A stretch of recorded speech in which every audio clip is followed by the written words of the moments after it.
should be moving. Yep, that's going. All right, it is 6:35 on March 12th, and personnel is starting.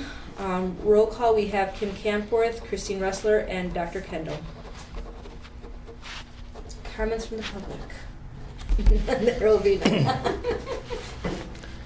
So for the certificated staff, Darlene Jackson is going on medical leave. I think it's a hip replacement or something, so she'll be out for the rest of the year. Neil is a science teacher at Oak Forest. I think he's got another position. Okay. And Andrew is our SLC coordinator.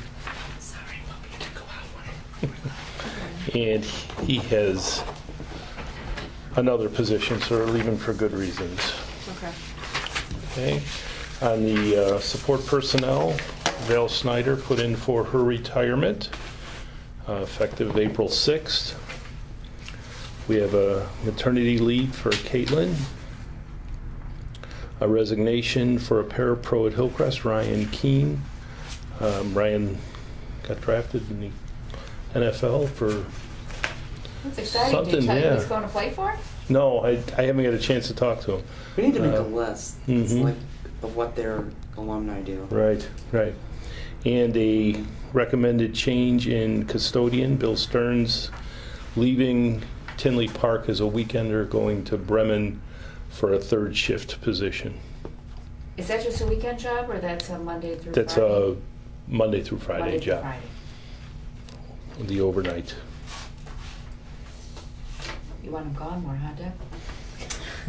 No, this has nothing to do with me, and I'll tell you later his reasoning if you want to hear it. Now, does that mean that that opens up that position That'll again open at Tinley? the weekend position, yeah. And that was So- the days? No. That Oh, it was nights. weekend nights, Weekend yeah. nights, oh, yeah. Mhm. The maternity one, is she having her baby over the summer? She's only taking 2 weeks off? I think so, yeah, like a So like late you said, the July. whole summer, then just the first Right. couple of weeks of the school year. Right. So it's like, Mhm. this is not enough time. Someone needs to Take tell your her to take more time. Take your time.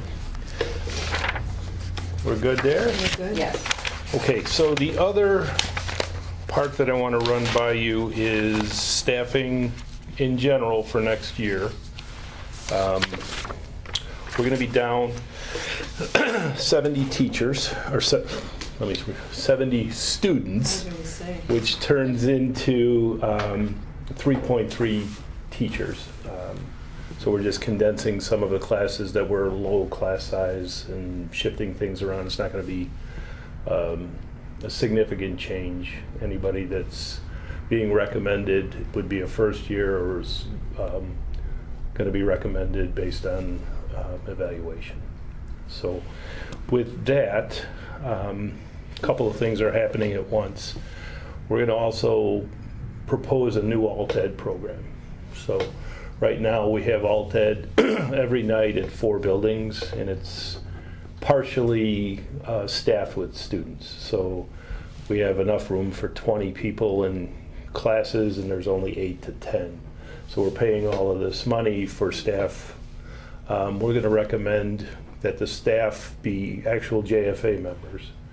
We're going to move it to South Suburban. South Suburban's going to give us free classrooms. It's going to go 12 hours a day. There's connections to South Suburban classes that students can take. We'll have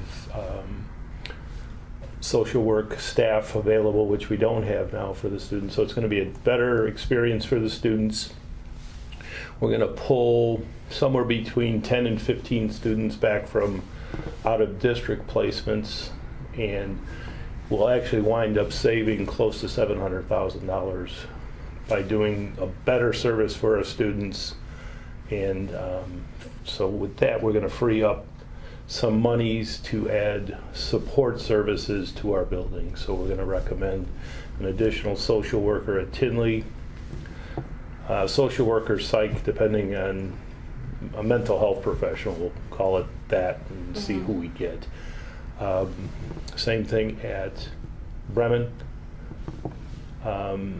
Hillcrest, and Oak Forest. We're going to last year we gave them a half-time counselor who's actually getting paid half-time and working full-time, so we're going to make those positions full-time. The other piece is we're going to recommend going back to 4 deans at Hillcrest from the 3, which we've had for, I don't know, 2 or 3 years. But that seems necessary. So with the cutting of 3 teachers, the savings of $700,000, will still be in better shape financially, do a better service for our alt-ed students, and staff the building with more mental health professionals. What about the kids like that have to, when they're overbooked, they have to do a gym at night or something like that? Because that happens occasionally. Yeah, Where do another they piece. go? Another piece. We're going to add a 9th period at each of the buildings, so we'll have one section of Edgenuity, and they could take a PE. Oh, So okay. instead of waiting an hour and then going from 4 to 7, it'll be from 3 to 4, staffed by one of our current teachers for 1 hour.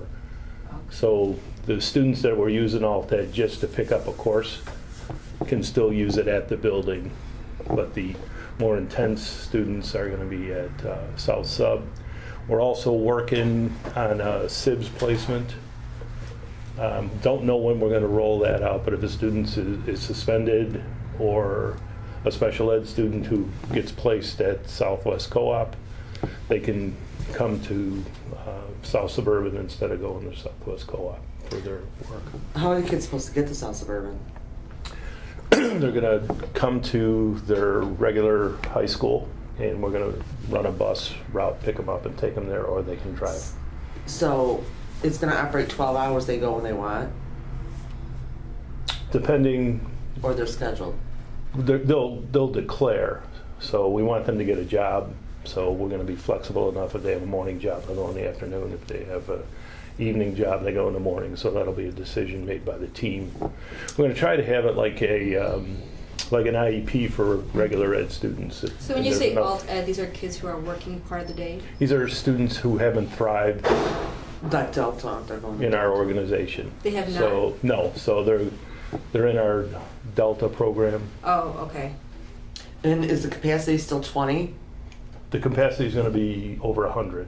So are we going to try to shift some of the kids who are juniors and have 0 credits over there? Could be eligible for that, yeah. Could be doesn't mean we're going to do anything though. Well, those will be a recommendation based on the building. So The building recommends them. right. So the building team gets together, their list of students has a meeting. We're not going to demand people go there. We're going to offer an opportunity, give a choice, and have the students Well, didn't we decide. demand like certain kids that they go to Delta? Registered lates and those kind of. The Delta Day program will remain at Hillcrest. So if you're a 10-day, after 10-day, you'll go to the regular day program and then funnel back to your regular school for second semester. Can you still go So- to dances and all this if you're in this? Yep. Now, what if we brought someone back who we sent to an alternative school for bad behavior? If there's a loss of privilege situation, that would be a It sticks. decision made by the team.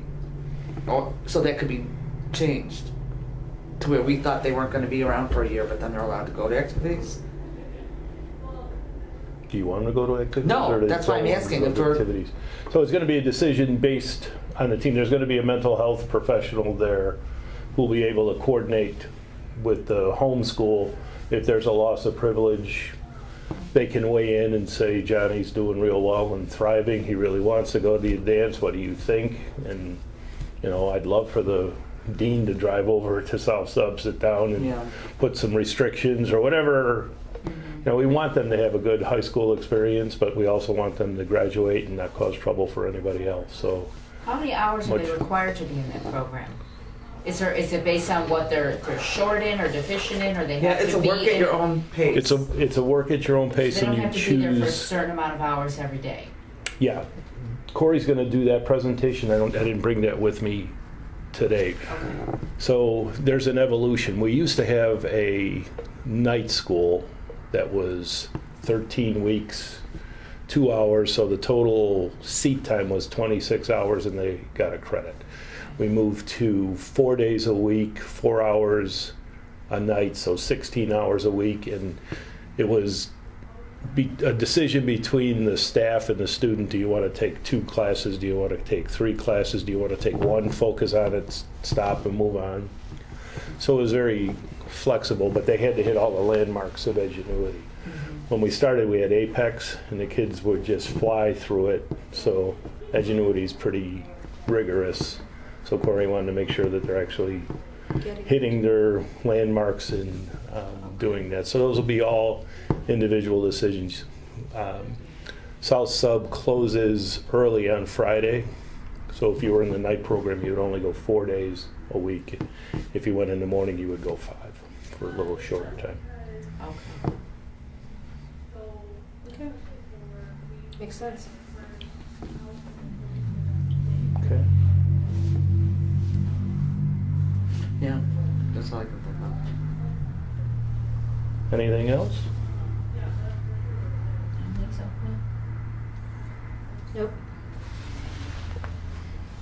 We are adjourned at 6:45.